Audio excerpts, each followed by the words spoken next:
አለይኩም ወራህመቱላሂ ወበረካቱሁ። ለቻናሉ አዲስ ከሆናችሁ ሰብስክራይብ፣ ላይክ፣ ኮሜንት እና ሼር በማድረግ የቻናሉ ቤተሰብ እንድትሆኑ በአክብሮት እንጠይቃለን። የነብዩ መሐመድ ሰለላሁ ዐለይሂ ወሰለም የህይወት ታሪክ ክፍል 5። የረሱል ዐለይሂ ሰላቱ ወሰላም ባልደረቦች የትውልድ ሀገራቸውን መካን ትተው በመውጣታቸው ከተማዋ እጅጉን ጭር ብላለች። የነሱን መካን ትቶ መውጣት ያበሳጫቸው የቁረይሽ መሳፍንቶች ነብዩን ሰለላሁ ዐለይሂ ወሰለም በጦር ሊያስወጉ ከተለያዩ ጎሳዎች ያዘጋጇቸውን ወጣቶች በተጠንቀቅ ቆመዋል። ጅብሪል ረሱላችን ዐለይሂ ሰላቱ ወሰላም ዘንድ በመምጣት ዛሬውኑ መካን ለቀው እንዲወጡ አዘዟቸው። ሰዓቱ እኩለ ቀን ላይ ነው። ፀሐይ አይላለች። የመካ ሰዎች በዚያ ሰዓት የትም አይንቀሳቀሱም። ይህ ትዕዛዝ ለረሱል ዐለይሂ ሰላቱ ወሰላም እንደመጣላቸው ያለ ወትሯቸው ወደ አቡበክር ቤት ገሰገሱ። አቡበክር ደነገጠ። ምክንያቱም በዚያ ጠራራ ፀሐይ በሰላም እንደማይመጡ ስለሚያውቅ ነው። በስስት የአይኑን ማረፊያ እየተመለከታቸው ያ ረሱላህ በሰላም ነው በዚህ ሰዓት የመጡት አሏቸው። እሳቸውም እቤት ውስጥ ያለውን ሁሉ አስወጣ አሉት። ሚስጥር ሊያወሩ አቡበክርም አንቱ የአላህ መልእክተኛ እቤት ውስጥ ማንም የለ ከቤተሰቤ ውጭ፣ የኔ ቤተሰብ ደግሞ የአንዱን ቤተሰብ ነው አሏቸው። እሳቸውም ከመካ እንደወጣ ታዝዣለሁ አሏቸው። አቡበክር ከእሳቸው እንደሚሄድ ስለሚያውቅ በደስታ አለቀሰ። ከዚያም ረሱል ዐለይሂ ሰላቱ ወሰላም እቤታቸው ላይ አሊን አስተኝተው ምንም እንደማያገኘው ቃል ከገቡለት በኋላ ከቤታቸው ሲወጡ ወታደር ቤታቸውን ከቦት ተመለከቱ።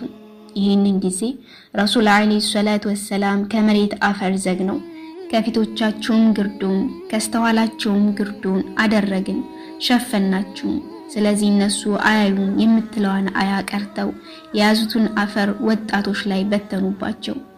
እሳቸው የበተኑት አፈር በሁሉም ወጣት አይን ገብቶ አይኖቻቸውን ሲጋረድ ረሱላችን ዐለይሂ ሰላቱ ወሰላም ትተው አለፉ። ወጣቱ ሁሉ ሰይፉን አዘጋጅቶ የረሱላችን ዐለይሂ ሰላቱ ወሰላምን መውጣት እየተጠባበቀ ሌሊቱ ነጋ። ድንገት ዘው ብለው ሲገቡ በረሱላችን ቦታ አሊ ለጥ ብለው ተኝተዋል። በጣም ተበሳጩ። ወዲያውኑ በመበታተን ረሱል ዐለይሂ ሰላቱ ወሰላምን ወደ መዲና ወደሚወስደው መንገድ ሲገሰግሱ ሄዱ። ቁረይሾች ለፍለጋ የመዲናን መንገድ በሙሉ እንደሚያስሱ የተረዱት ነብይ ከባልደረባቸው ጋር ወደ መካ ዙሪያ ወዳለ አንድ ዋሻ ውስጥ ለመከለል ሄዱ። ዋሻው በጣም ያስፈራል። በእባቦች በጊንጦችና በተባዮች ተሞልቷል። አቡበክር የአይኑን ማረፊያ የሆኑትን ነብይ በር ላይ እንዲቆሙ በማድረግ ወደ ዋሻው ዘልቆ ገባ። ዋሻ ውስጥ ሲገቡ ስፍር ቁጥር የሌላቸው የእባብ ቀዳዳዎች ተመለከቱ። በልብሶቻቸው ቀዳዳዎችን በሙሉ ከሸፈኑ በኋላ አንድ የእባብ ቀዳዳ ስትቀር ረሱልን ዐለይሂ ሰላቱ ወሰላም ክፉ እንዳያገኛቸው አቡበክር በእጃቸው ሸፈኗት። ረሱል ሰለላሁ ዐለይሂ ወሰለም እንዲገቡ አደረጓቸው። ረሱል ሰለላሁ ዐለይሂ ወሰለም ገብተው የድካም ስሜት ስለተሰማቸው በአቡበክር ታፋ ላይ ራሳቸውን በማሳረፍ ተኙ።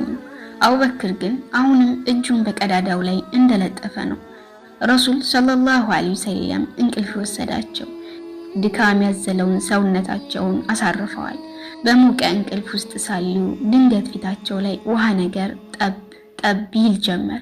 ረሱል ሰለላሁ ዐለይሂ ወሰለም ብንን ብሎ ሲነሱ አቡበክር እጁ በግድግዳ ላይ ተለጥፎ አይኑ ላይ እንባ እያዘነበ ነው። ረሱልም ምን ሆነሃል ያ አቡበክር ሲሉት እሳቸውም እባብ እንዳያገኝብኝ ቀዳዳዎችን ሁሉ ደፍኜ አንድ ቀዳዳ ስትቀረኝ መድፈኛ ስላጣሁ በእጄ ሸፈንኳት። እርሱ ከተኙ በኋላ እባብ ከውስጥ መጥቶ ነደፈኝ። ህመሙን መቋቋም ሲያቅተኝ እርሱን ከምረብሽ እጄን እዚያው ደፍኜ ማንባት ጀመርኩ አላቸው። ረሱልም ዐለይሂ ሰላቱ ወሰላም የጓደኛቸውን እጅ በመያዝ ሩቅያ ካደረጉለት በኋላ ትፍ ትፍ ሲሉለት እጁ እንደነበረ ሆነ። በረሱል ማምለጥ እንደ እሳት ያንገበገባቸው ቁረይሾች የመካን በረሃ ሙሉ በሙሉ አፋልገው ካጡ በኋላ ተስፋ ቆርጠው ከተማ ላይ ተሰበሰቡ። በመጨረሻም ህዝቡ በካዕባ ዙሪያ በመጥራት መሐመድን ገሎም ሆነ በህይወት ያመጣ ሰው 100 ግመል ሽልማት አለው ብለው አስተላለፉ። ህዝቡ በፈረስ መካን ትቶ መሐመድን ፍለጋ ወደ በረሃ ዘመተ። የቁረይሾች ፍለጋ እስካሁን ያበቃል ብለው የገመቱት ረሱል አለይሂ ሰላቱ ወሰላም ባልደረባቸውን ይዘው ከዋሻው በመውጣት በረሃውን እያቆራረጡ ጉዞ ወደ መዲና ጀመሩ። ድባቡ ያስፈራል። አቡበክር አንድ ጠላት ረሱልን እንዳያገኝበት ሰግቶ አንዴ ወደ ኋላ አንዴ ወደ ጎን እየተመለከተ ነው የሚጓዘው።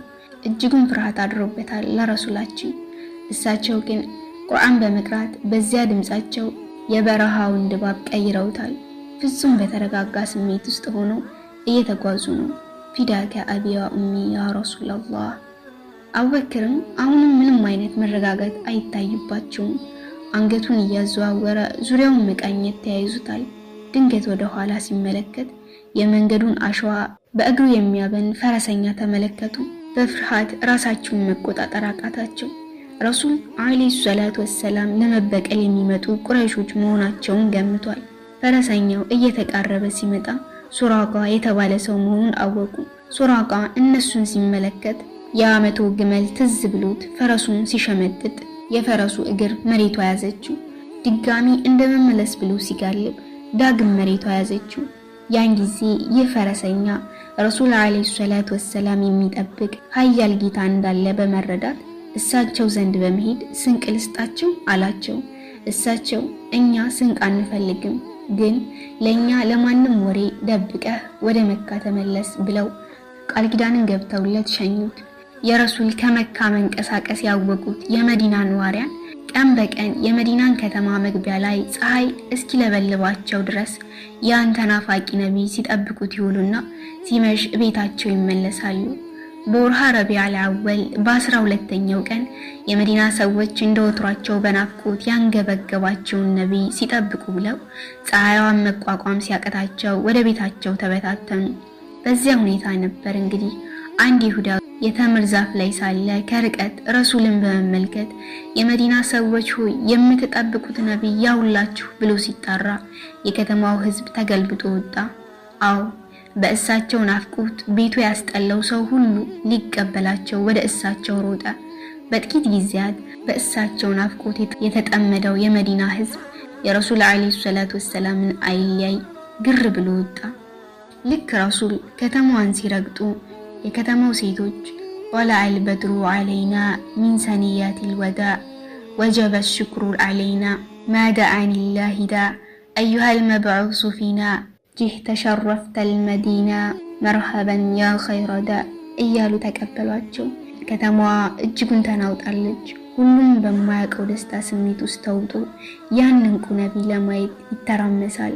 ህፃናት ልጆች በዚያ ግፊያ በዚያ ትርምስ ውስጥ ረሱል አለይሂ ሰላቱ ወሰላም ካሉባት ግመል ስርስር እየተከተሉ አንቱ የአላህ ነብይ አንቱ መሐመድ እያሉ ይጣራሉ። ረሱል ጉዟቸውን ቀጥሏል። ሁሉም ሰው ያ ረሱላህ እኔ ቤት ይግቡ፣ የኔ ቤት ይሻሉታል እያለ ይጮሃል። በሰዎች ደጅ ባለፉ ቁጥር የቤቱ ሰው የግመሏን ልጓም እያዘ ያ ረሱላህ እኔ ቤት ግቡ እያለ ማለፍ ከለከሏቸው። ሱብሃነክ ያ ረብ። ትላንትና ጧኢፍ ላይ ያ ሁሉ እንግልት የደረሰባቸው ነብይ፣ መካ ላይ ያን ሁሉ ስቃይ ያስተናገዱት ነብይ፣ ዛሬ ግን ሱብሃነክ ያ አላህ። በመጨረሻም ረሱል አለይሂ ሰላቱ ወሰላም ግመሏን ልቀቋት፣ ወደ ታዘዘችበት ነው የምትሄደው አሉ። ከዚያም ረሱል ሰለላሁ ዐለይሂ ወሰለም የጫነችው ግመል አቡ አዩብ አልአንሷሪ ደጅ ላይ ስትቆም አቡ አዩብ የረሱልን ዕቃ ይዘው ቤት አስገቧቸው። የመዲና ህዝቦች ለብዙ መቶ ዓመታቶች ያክል እርስ በእርስ ጦርነት ካሳለፉ በኋላ ሀገራቸው በገባው ክቡር ነብይ ምክንያት በአንድ ቀን ሰላምና ፍቅር ሰፈነ። ከተማዋ ፍጹም ሰላማዊና በኢማን የተሞላች ሆነች። የሙስሊሞች የጋራ መስገጃ መስጊድም ወዲያውኑ አስገነቡ። ያኔ መስጊዱ ሲገነባ ሐቢቡና ሰለላሁ ዐለይሂ ወሰለም ድንጋይ እየተሸከሙ ያቀርቡ ነበር። ከዚያ ረሱል አለይሂ ሰላቱ ወሰላም ሙሃጅሮች ወይንም ስደተኞች በአንሷሮች ወይም የመዲና ሰዎች መካከል ወንድማዊ ትስስር አደረጉ። የመዲና ሰዎች በቃል ለመግለጽ ከሚቻለው በላይ ደግና ሩህሩህ ናቸው። ረሱል አለይሂ ሰላቱ ወሰላም በወንድምነት ካስተሳሰሯቸው ሰዎች ጋር ንብረታቸውን በእኩል እስከ ማከፋፈል ጀመሩ።